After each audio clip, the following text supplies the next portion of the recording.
پھر میرا کلمہ پڑھیں، میری امت میں شامل ہو جائیں۔ یاد رہے یہاں پر کسی نے کرام نے لکھا ہے کہ آپ کا یہ کلمہ پڑھانا اس لیے نہیں تھا کہ پہلے لوگ کفر پر تھے، یہ کلمہ پڑھانا اس لیے تھا تاکہ نبی کریم علیہ السلام کی امت میں میرا علیہ السلام کے والدین شامل ہو جائیں، صحابیت کا شرف پائے۔ اللہ اکبر۔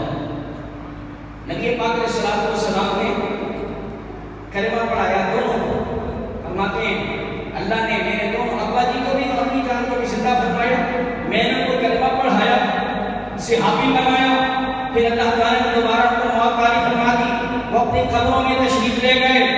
اللہ اکبر۔ بات بولو کہ جن کے دل محبت و عظمت مصطفیٰ صلی اللہ علیہ وسلم سے خالی ہیں اور ہر پہلو کی تلاش، ہر وہ پہلو تلاشتے ہیں، ہر اس پہلو کی تلاش میں رہتے ہیں کہ نبی پاک علیہ السلام کی عظمت کو کم کیا جا سکے۔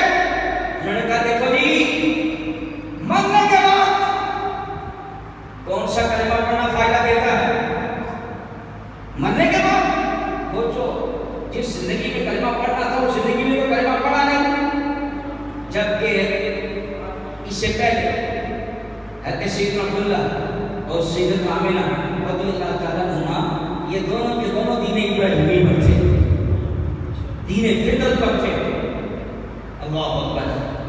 اور خود سیدہ آمنہ رضی اللہ تعالیٰ عنہ فرماتی ہیں جب نبی پاک علیہ السلام میرے شکم میں گھر میں تشریف لائے، ایک آنے والا آیا اور کہنے لگا انکے حمل میں سید العالمین، وہ کہنے لگے تو بڑی مبارک ہے آمنہ کہ تو سید العالمین صلی اللہ علیہ وسلم کی شرف سے مشرف ہو چکی ہے، تیرے بدن میں عالمین کے سردار تشریف لا چکے ہیں۔ جب یہ تشریف لے آئے تو تم نے یہ کہنا ہے اعیدہ بالواحد من کل حاسد، میں اس کو واحد یعنی اللہ کی پناہ میں دیتی ہوں ہر حسد کرنے والے کے حسد سے، کہ کوئی حسد کرنے والا حسد سے میرے اسلام میں کوئی نقصان نہ پہنچائے، میں اللہ واحد کی پناہ میں اپنے اسلام کو دیتی ہوں۔ سبحان اللہ۔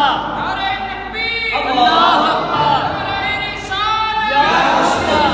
نعرہ رسالت۔ یا رسول اللہ۔ شان والدین مصطفیٰ زندہ باد۔ شان والدین مصطفیٰ زندہ باد۔ یار نام پر ہی غور کر لو، آمنہ کا نام ہے، آمنہ کا مطلب ہے ایمان والی، سبحان اللہ۔ عبداللہ کا مطلب ہے اللہ کا بندہ۔ سبحان اللہ۔ اس وقت لوگ عبدالعزیٰ نام رکھتے تھے، عبداللہ نام رکھتے تھے، جب بتوں کے نام میں نام رکھے جا رہے تھے، نبی پاک علیہ السلام کے والی والد محترم کا نام عبداللہ کیا ہے؟ عبداللہ۔ عبداللہ، اور امی جان کا نام ہے آمنہ۔ سبحان اللہ۔ اللہ اکبر۔ اللہ تعالیٰ کو زندہ فرمایا، کلمہ پڑھایا، اس کے امتی ہو جائے اور شرف صحابیہ سے مشرف ہو جائے۔ یہ جو کلمہ پڑھایا زندہ فرما کے بات ہوگی تلاش کرتے ہیں جی، بات میں کلمہ پڑھانے کا کیا فائدہ؟ کوئی فائدہ نہیں، جو زندگی میں کرتے ہیں۔ میں پوچھنا چاہتا ہوں نماز بھی تو وقت پر ہوتی ہے نا، بات میں قضا ہوتی ہے۔ میرا نبی صلی اللہ علیہ وسلم نے جناب